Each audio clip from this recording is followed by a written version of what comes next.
सत श्री अकाल जी, मैं हाँ संदेश अलग शर्मा। जगबानी टीवी ते तुहाडा सब दा बहुत बहुत स्वागत है। वेला हुण तक दे हम खबरां दे विस्तार विच जाण तों पहिलां एक नज़र सुर्खियां ते।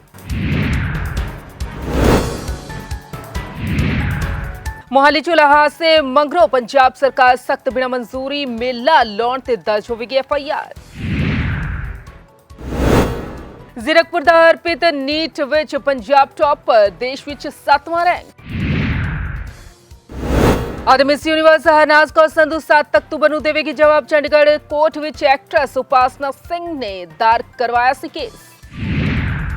ਤਾਂ ਹੁਣ ਖਬਰਾਂ ਵਿਸਤਾਰ ਨਾਲ। ਖਬਰਾਂ ਦੀ ਸ਼ੁਰੂਆਤ ਦੇ ਵਿੱਚ ਸਭ ਤੋਂ ਪਹਿਲਾਂ ਗੱਲ ਕਰਾਂਗੇ ਮੋਹਾਲੀ ਚੁਲਾ ਹਾਦਸਾ ਦੀ। ਤਾਂ ਇਹ ਹਾਦਸਾ ਅਜਿਹਾ ਦਰਦਨਾਕ ਸੀ ਕਿ ਹਰ ਕੋਈ ਜਿਸਨੇ ਵੀ ਇਸ ਦੀ ਵੀਡੀਓ ਦੇਖੀ ਉਸ ਦੀ ਰੂਹ ਕੰਬ ਉੱਠੀ। ਇਸ ਤੋਂ ਬਾਅਦ ਹੁਣ ਪੰਜਾਬ ਸਰਕਾਰ ਪੂਰੀ ਤਰ੍ਹਾਂ ਦੇ ਨਾਲ ਸਖਤ ਹੋ ਗਈ ਹੈ ਤੇ ਬਿਨਾਂ ਮਨਜ਼ੂਰੀ ਕੋਈ ਵੀ ਪੰਜਾਬ ਦੇ ਵਿੱਚ ਮੇਲਾ ਨਹੀਂ ਲਗਾ ਸਕਦਾ।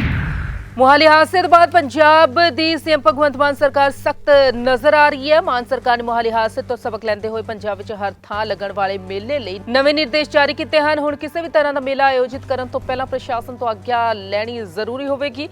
अजिहा ना करन वाले ते FIR दर्ज होवेगी। जानकारी अनुसार पंजाब के सारे जिलिਆਂ ਨੂੰ सरकार ਵੱਲੋਂ हुक्म कीते गए हैं कि जेकर किसी भी जिले विच मेले विच झूले लगाए जाते हैं तो मंजूरी के हिसाब नाल ही नियम होणगे, नहीं तो नाल दी नाल ही केस दर्ज किया जाएगा। इस तो इलावा हर जिले विच मेले लई वखरे तौर ते एक कमेटी भी बनाई जाएगी जिस विच DC समेत SDM ते SSP समेत उच्च अधिकारी शामिल होणगे।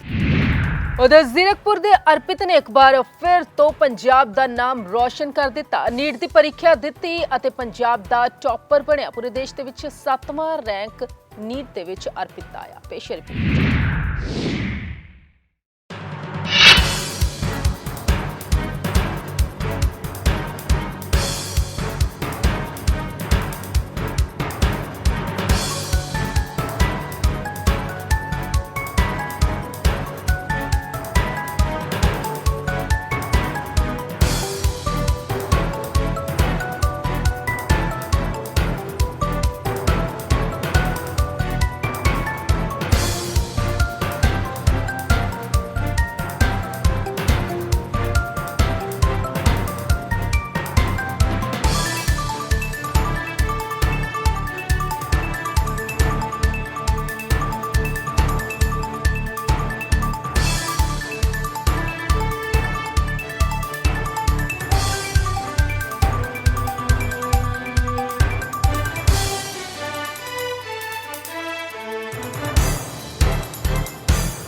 एक्ट्रेस उपासना सिंह ने हरनाज कौर संधू ते कोर्ट केस दर्ज करवाया सी। मिस यूनिवर्स हरनाज कौर संधू हुण उसका जवाब देवेगी। 6 अक्तूबर ਨੂੰ मिस यूनिवर्स ਵੱਲੋਂ जवाब दिता जाएगा। मिस यूनिवर्स 2021 हरनाज कौर संधू समेत 14 होरनां ਨੂੰ एक्ट्रेस उपासना सिंह ਵੱਲੋਂ दायर सिविल केस ਵਿੱਚ 6 अक्तूबर ਨੂੰ कोर्ट ਵਿੱਚ जवाब पेश करना है। मामले की सुनवाई ते जवाब पेश ना किए जाण ते कोर्ट ने हुण 1 महीने बाद की तारीख तय की है। बाई जी कुट्टणगे नामक पंजाबी फिल्म नाल जुड़े विवाद नूं लै के उपासना सिंह ने महीना भर पहला यह याचिका कोर्ट विच दायर की सी। कोर्ट विच मामला नोटिस एंड रिकॉर्ड पेश करन दे लई लग्या होया है। मामले विच 1 करोड़ रुपए नुकसान की भरपाई के रूप में मंगे गए ने। हरनाज संधू तो इलावा जिन्हां होरनां ते केस दर्ज किया गया है उस विच शहरी गिल, एमा सावल, the Miss Universe organisation, city of the Hollywood Florida, Times group, CRM आदि शामिल हैं। उपासना सिंह का आरोप है कि वो एक फिल्म प्रोड्यूस कर रही सी जिस विच काम करन दे लई हरनाज ने हामी भरी सी। इस तो बाद फिल्म बनाउण तो बाद प्रमोशन दे लई अगे नहीं आई अते हुण उसने फोन चुकने भी बंद कर दिते ने। उन्हां दे कोल हरनाज के खिलाफ सबूत भी हैं। उधर पंजाबी सिंगर मनकीरत औलख भी अपने वकील के जरिए कोर्ट दे विच पेश होए। दरअसल उन्होंने एक गीत का रौला है, गीत 8 रफला है ते आरोप है मनकीरत औलख ते कि उन्होंने वकीलों की छवि नूं खराब करने की कोशिश की है। पंजाबी सिंगर मनकीरत औलख ने गीत 8 रफला नूं लै के चंडीगढ़ कोर्ट विच दायर केस विच वीरवार ਨੂੰ ਸੁਣਵਾਈ ਹੋਈ। ਇਸ ਦੌਰਾਨ ਅਦਾਲਤੀ ਨੋਟਿਸ ਤੋਂ ਬਾਅਦ ਉਹਨਾਂ ਦੇ ਵੱਲੋਂ ਵਕੀਲ ਕੋਰਟ ਵਿੱਚ ਪੇਸ਼ ਹੋਏ। ਮਾਮਲੇ ਵਿੱਚ ਔਲਖ ਵੱਲੋਂ ਜਵਾਬ ਪੇਸ਼ ਕੀਤਾ ਜਾਣਾ ਬਾਕੀ ਹੈ। ਜਾਣਕਾਰੀ ਦੇ ਮੁਤਾਬਿਕ ਔਲਖ ਇਸ ਵੇਲੇ ਕੈਨੇਡਾ ਵਿੱਚ ਹਨ। ਚੰਡੀਗੜ੍ਹ ਜ਼ਿਲ੍ਹਾ ਅਦਾਲਤ ਦੇ ਵਕੀਲ ਸੁਨੀਲ ਮੱਲਨ ਨੇ ਇਹ ਕੇਸ ਦਾਇਰ ਕੀਤਾ ਹੋਇਆ ਹੈ। ਉਹਨਾਂ ਨੇ ਔਲਖ ਤੇ ਹੋਰਨਾਂ ਤੇ ਗੀਤ ਦੇ ਜ਼ਰੀਏ ਵਕੀਲਾਂ ਦੀ ਛਵੀ ਨੂੰ ਖਰਾਬ ਕਰਨ ਦਾ ਆਰੋਪ ਲਗਾਇਆ ਹੈ। उधर जगबाणी ਦੇ ਸੰਵਾਦਦਾਤਾ ਵੱਲੋਂ ਚੰਡੀਗੜ੍ਹ ਦੀ ਮੇਅਰ ਸਰਬਜੀਤ ਕੌਰ ਦੇ ਨਾਲ ਖਾਸ ਗੱਲਬਾਤ ਕੀਤੀ ਗਈ। ਇਸ ਗੱਲਬਾਤ ਦੇ ਦੌਰਾਨ ਮੇਅਰ ਸਰਬਜੀਤ ਕੌਰ ਨੇ ਕਈ ਸਾਰੇ ਖੁਲਾਸੇ ਕੀਤੇ। ਉਹਨਾਂ ਨੇ ਦੱਸਿਆ ਕਿ ਕਿਸ ਤਰ੍ਹਾਂ ਦੇ ਨਾਲ ਪਾਰਸ਼ਦਾਂ ਨੂੰ स्टडी टूर से बाहर भेजा जाएगा, कित्थे भेजा जाएगा तो की है इसका मकसद, देखते हैं। बिल्कुल, जैसे पहले काफ़ी इशू हुआ था, क्रिएट हुआ था कि हम गोवा या बॉम्बे नहीं जाएंगे, तो उसके बाद हमें राज्यपाल गवर्नर सर से मिले तो उन्होंने देखो वो हमारे हमेशा बड़े हैं और रिस्पेक्टिव हैं। उन्होंने हमें कहा कि आप पहले इंदौर है जो आप स्वच्छता को लेके जो इतने प्रोग्राम कर रहे हैं, तो पहले आप जो इंदौर नंबर 1 पे है, आप सभी नए हो, आप मैं ये बोलूँगा कि आप पहले इंदौर और नागपुर जाके देख के आएँ। तो बिल्कुल ठीक है, वो हमारे बड़े हैं जो हमें मतलब गाइड करेंगे, अच्छा ही करेंगे। और उसके बाद हमने प्रपोज़ल बनाया कि हम इंदौर और गोवा जाएंगे। तो अब उसमें इंदौर और नागपुर जाएंगे। तो अब उसके बाद अब हमने सबसे कंसेंट लिया, तो उसमें कांग्रेस के जो उन्होंने कहा हम 2 भेजेंगे और बीजेपी वाले में मोस्टली सभी जा रहे हैं, 14 हैं तो उसमें 12 तो एटलीस्ट जा ही रहे हैं सारे, और आम आदमी पार्टी वाले भी सभी जा रहे हैं। 1-2 मतलब उनमें दो या 3 नहीं जाएंगे, अदरवाइज सारे जाएंगे। हाँ, ये हम जाएंगे 10 को जाएंगे हम, और मतलब 16 की वापसी है, उसमें 2 या 3 दिन हम इंदौर रहेंगे और फिर नागपुर रहेंगे। सबसे बड़ी बात देखो ये है, जो मैं भी फर्स्ट टाइम आई हूँ, देखो कई चीज़ों को नहीं पता होता है, मैं रियलिटी मानती हूँ। आम आदमी के जो भी काउंसलर आए सभी तकरीबन नए हैं, कुछ ही पुराने हैं। हमें सीखना चाहिए कि हमें जाके, इवन आप देखो अब किसी के घर पे जाते हो, आपको किसी का फर्नीचर अच्छा लगा, प्रैक्टिकल आपने देखा, हाँ मैं अपने घर भी जाके ये ऐसा डिज़ाइन बनवाऊंगी। किसी भी चीज़ को हम प्रैक्टिकल देखते हैं तो हमें ज़्यादा पता लगता है, हम वहाँ जाएंगे सीखेंगे। और सबका इशू था कि पहले ये तो घूमने जा रहे हैं, एंजॉय। देखो मैं कहती हूँ कोई भी चीज़ है, हम बच्चों को भी कहते हैं कि इंजॉय करा के उनको कोई चीज़ सिखाई जाए, तो इसमें मैं ये कतई नहीं मानती कि इंजॉय नहीं करेंगे, लेकिन देखो एक अच्छी बॉन्डिंग भी बनेगी। आप आपस में, आप किसी फंक्शंस में हम जाते हैं, हम अपने पार्टी की इशू बना के इकट्ठे नहीं होते। अगर एक साथ हम सभी जाते हैं आपस में शहर के काम करने के लिए, अंडरस्टैंडिंग, उनकी बॉन्डिंग अच्छी बनती है, एक दूसरे के साथ रहते हो, टाइम स्पेंड करते हो, आपकी सोच एक होती है, और जबकि वो शहर के लिए आगे विकास करने के लिए एक अच्छी पहल है। तो मैं तो पहले भी यही कहती थी कि कोई पार्टी नहीं होनी चाहिए, हम एक पूरा हाउस है, हमें कुछ अपने शहर के लिए अच्छा बेहतर करने के लिए इकट्ठा एक साथ जाना चाहिए। मेरे को बड़ी खुशी हो रही है कि अब हम सब साथ इंजॉय भी करेंगे और अपने शहर के लिए कुछ अच्छा सीख के भी आएंगे और यहाँ करेंगे। उधर आम आदमी पार्टी भी पंजाब यूनिवर्सिटी दे इलैक्शन दे विच एंट्री कर चुकी है, एक खास पार्टी के जरिए चोणां लड़न की, ते देखते हैं इससे साडी रिपोर्ट।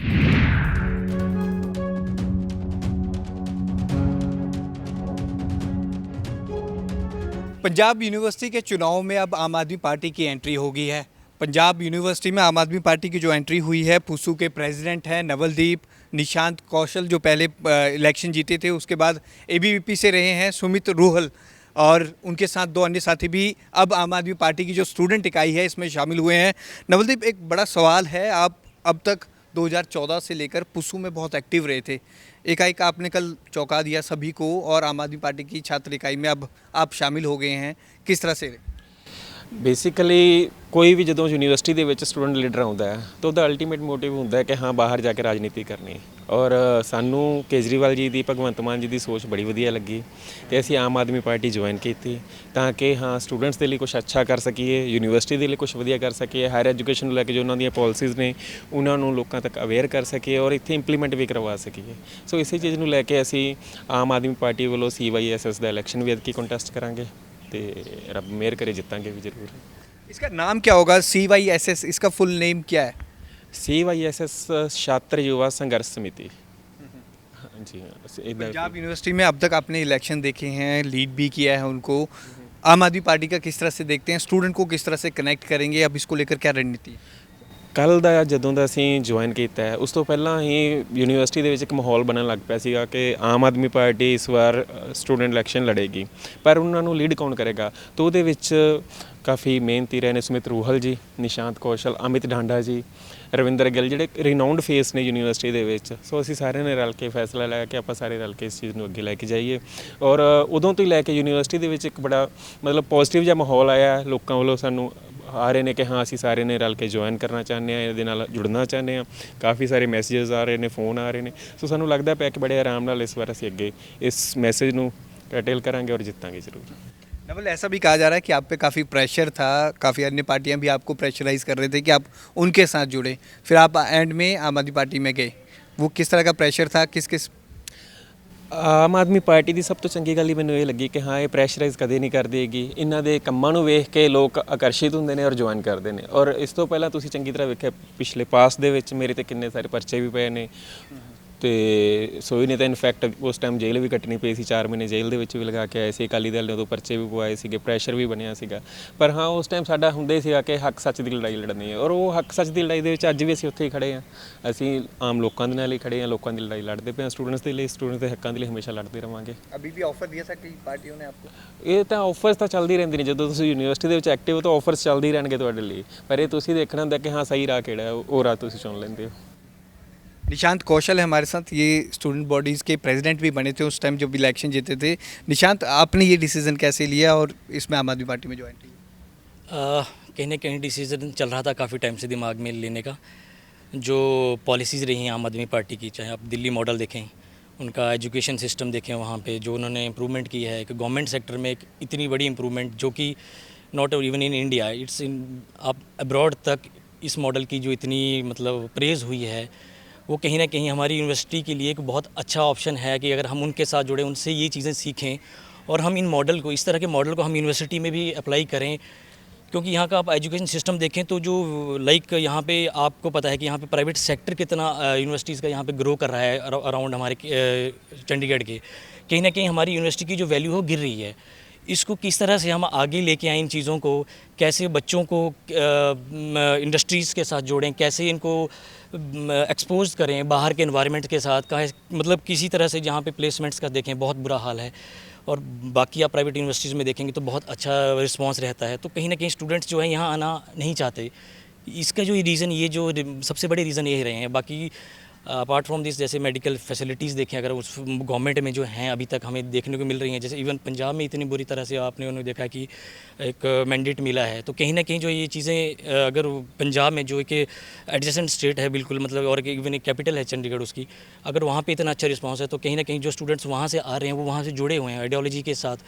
तो कहीं ना कहीं हमें ऐसा लग रहा है कि यहाँ भी यूनिवर्सिटी में हम वो अच्छा काम कर सकते हैं और हम यहाँ पर उनको जिता के केजरीवाल जी को यहाँ पर पहली बार इंडिया में कहीं CYSS जो पहली बार यूथ विंग लॉन्च होने जा रही है, वो कहीं ना कहीं मतलब हम उसका एक, जो आप इतने टाइम से हम इस यूनिवर्सिटी में हैं, उसका एक हम भी एक वो रहेंगे, एक पार्ट बनेंगे। बहुत अच्छा लगेगा हमें इस चीज़ के साथ। निशांत, आप पहले भी प्रेसिडेंट रहे हैं, क्या कुछ मुद्दे इस बार रहेंगे जो CYSS को आगे लेकर चलेंगे और उन मुद्दों को आप स्टूडेंट्स के बीच उठाएंगे?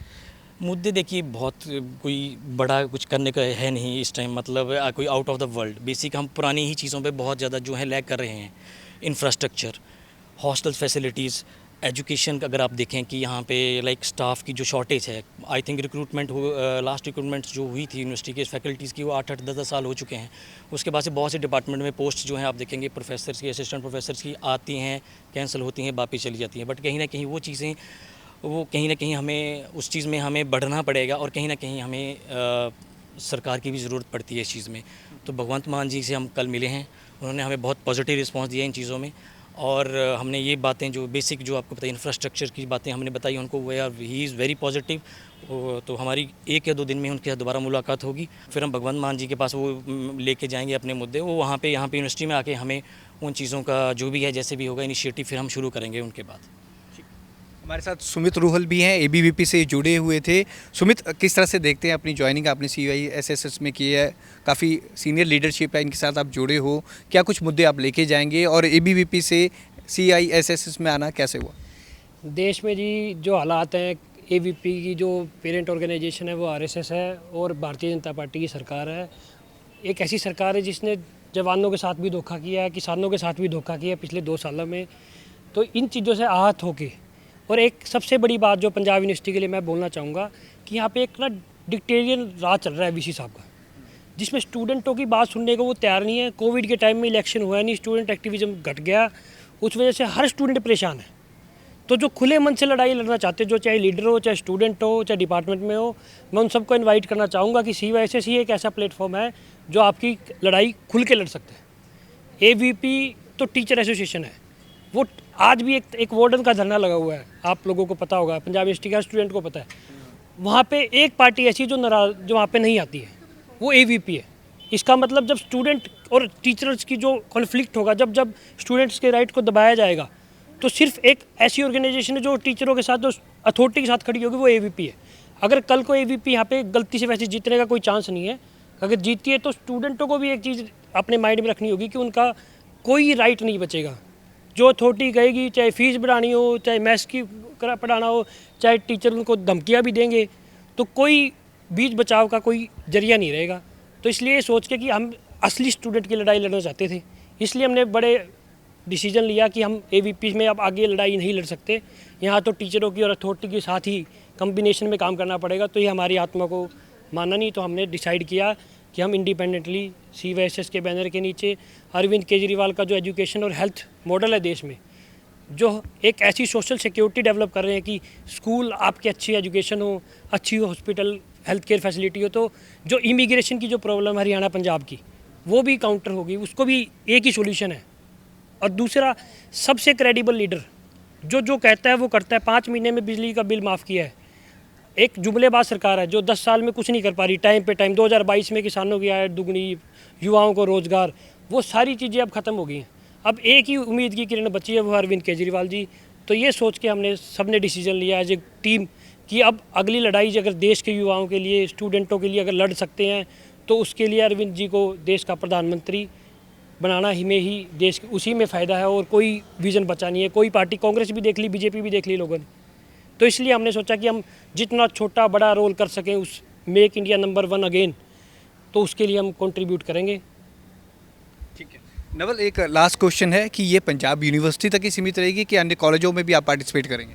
बिल्कुल CYSS ਸਾਰੇ ਕਾਲਜਸ ਦੇ ਵਿੱਚ ਵੀ ਇਲੈਕਸ਼ਨ ਕੰਟੈਸਟ ਕਰੇਗੀ, ਯੂਨੀਵਰਸਿਟੀ ਦੇ ਵਿੱਚ ਵੀ ਕਰੇਗੀ ਔਰ ਹੋਰ अगर किसी ਹੋਰ स्टेट ਦੇ ਜਿੱਦਾਂ ਪੰਜਾਬ ਦੇ ਵਿੱਚ ਵੀ ਜੇ ਸਰਕਾਰ ਕਰਵਾਉਣਾ ਚਾहेगी इलेक्शंस ਤਾਂ ਉੱਥੇ भी कंटेस्ट करेगी। जो ये प्रेजेंटली अब इलेक्शन होने वाले हैं, ये सब 11 के 11 कॉलेजेस में भी आप पार्टिसिपेट करेंगे? हाँ जी ਸਾਰੇ ਕਾਲਜਸ ਦੇ ਵਿੱਚ CYSS ਇਲੈਕਸ਼ਨ ਕੰਟੈਸਟ ਕਰੇਗੀ ਔਰ ਮੈਂ ਇਨਵਾਈਟ ਕਰਦਾ ਕਿ ਅਗਰ ਕੋਈ ਵੀ ਵਲੰਟੀਅਰ ਜੁੜਨਾ ਚਾਹੁੰਦਾ ਹੈ ਕਿਸੇ ਵੀ ਕਾਲਜ ਤੋਂ, ਇਸ ਯੂਨੀਵਰਸਿਟੀ ਤੋਂ ਜਾਂ ਬਾਹਰੋਂ ਕਿਤੋਂ ਵੀ, ਤਾਂ ਉਹ ਬੇਸ਼ੱਕ ਆ ਕੇ ਸਾਡੇ ਨਾਲ ਸੰਪਰਕ ਕਰ ਸਕਦਾ ਹੈ। CYSS ਦੇ ਵਿੱਚ ਸਭ ਦਾ ਵੈਲਕਮ ਹੈ ਜੀ। तो स्टूडेंट बॉडीज़ के जो इलेक्शन होते थे पंजाब यूनिवर्सिटी और से संबंधित 11 कॉलेजों में, अब CYSS भी लगेगी। ये आम आदमी पार्टी की स्टूडेंट विंग है, जिसको लेकर इन तमाम लोगों से और सीनियर लीडर से हमने बातचीत की, जिनका कहना है कि अब ये पंजाब यूनिवर्सिटी से एफिलेटेड कॉलेजों में भी स्टूडेंट बॉडीज़ के इलेक्शन ज़रूर लड़ेंगे। कैमरामैन अमित के साथ भगवत सिंह, पंजाब केसरी, जगबानी TV, चंडीगढ़। ਉਧਰ ਮੋਹਾਲੀ ਦੇ ਸੈਕਟਰ 71 ਵਿੱਚ ਬੈਂਕ ਆਫ ਬੜੌਦਾ ਦੇ ਵਿੱਚ ਅਚਾਨਕ ਹੀ ਅੱਗ ਲੱਗ ਗਈ। ਅੱਗ ਲੱਗਣ ਤੋਂ ਬਾਅਦ ਸੂਚਨਾ ਮਿਲਦੇ ਹੀ ਦਮਕਲ ਵਿਭਾਗ ਦੀਆਂ ਟੀਮਾਂ ਮੌਕੇ ਤੇ ਪਹੁੰਚੀਆਂ ਤੇ ਕੜੀ ਮੁਸ਼ੱਕਤ ਤੋਂ ਬਾਅਦ ਅੱਗ ਤੇ ਕਾਬੂ ਪਾਇਆ ਗਿਆ।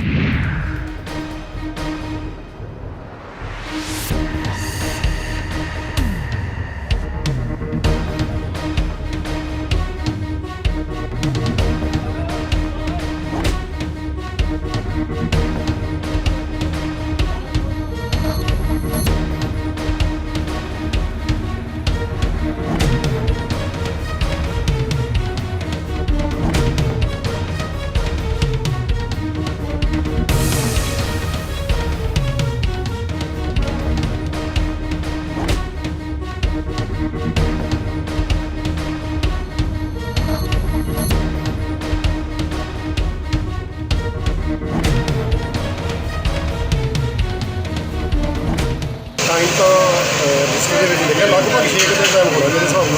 मैं तो डायरेक्ट सीधा अग आ गया मैं फोन गई सी बेसमेंट के अग लगी है। जिदा भी मैंने सब अफसर ने मैंने दसिया कि अग ज़्यादा है जी, तो रिस्क्यू टेंडर भेजा जाए। जो रिस्क्यू टेंडर की कॉल आ गई तो मैं खुद ही इतने अपना व्हीकल लेके डायरेक्ट पहुँच गया। अग कितने लगी है? बेसमेंट क्या ऊपर आ बेसमेंट के अग है। बेसमेंट के जिदा कुर्सियाँ लाकर सर्वर रूम जिन्हें कहते हैं बैंक का, वो बेसमेंट के रस्ता बेसमेंट तो एक है वो स्टेयर बेस जी है, धुआं बहुत ज़्यादा है। ये सैट पा के बंदे गए थे अंदर, कोशिश अभी करी जाए जल्दी तो जल्दी फायर सिस्टम ठीक है ना? फायर सिस्टम दिख नहीं रहा अजे तक, जिदा ही अग पहुँची है बहुत छपा देखते हैं कि इन्होंने फायर सिस्टम होना चाहिए। अंदर दाखिल धुआं बहुत है कि दाखिल हो दाखिल के हुए अंदर में धुआं दाखिल साढ़े को BA सैट है जी, रीडिंग अपरेट्स वो ला के साढ़े मुंडे गए 3-4 बार। जिदा ਜਿੱਦਾਂ 10-10 ਮਿੰਟ 5-5 ਮਿੰਟ ਜਾਂਦੇ ਹੈਗੇ 2 ਜਣੇ। ਤੇ ਹੁਣ ਸਾਡੇ ਧੂੰਆਂ ਥੋੜ੍ਹਾ ਜਿਹਾ ਘਟਿਆ ਹੈਗਾ, 3 ਬੰਦੇ ਸੀ ਸਾਡੇ ਅੰਦਰ ਬੜੇ ਆ, ਪਾਣੀ ਜਿਹੜਾ ਚੱਲ ਰਿਹਾ ਜਲਦੀ ਕੰਮ ਨਹੀਂ। ਕਾਰਨ ਪਤਾ ਲੱਗਿਆ ਕਾਰਨ ਤਾਂ ਜੀ ਬਾਅਦ 'ਚ ਪਤਾ ਲੱਗੇਗਾ, ਕਾਰਨ ਨਹੀਂ ਸ਼ੌਕ ਸਰਕਟ ਨਹੀਂ ਹੋਊਗਾ, ਜ਼ਿਆਦਾ ਕਾਰਨ ਤਾਂ ਹੀ ਹੋਊਗਾ।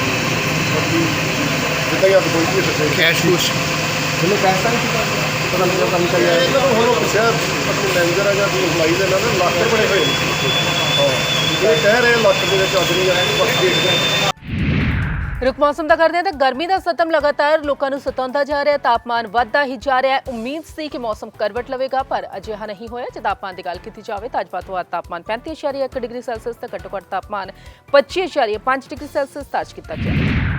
ਤਾਂ ਅੱਜ ਦੇ ਇਸ ਬੁਲੇਟਿਨ ਦੇ ਵਿੱਚ ਬਸ ਇੰਨਾ ਹੀ। ਫਿਰ ਹੋਵੇਗੀ ਮੁਲਾਕਾਤ। ਸਤਿ ਸ਼੍ਰੀ ਅਕਾਲ।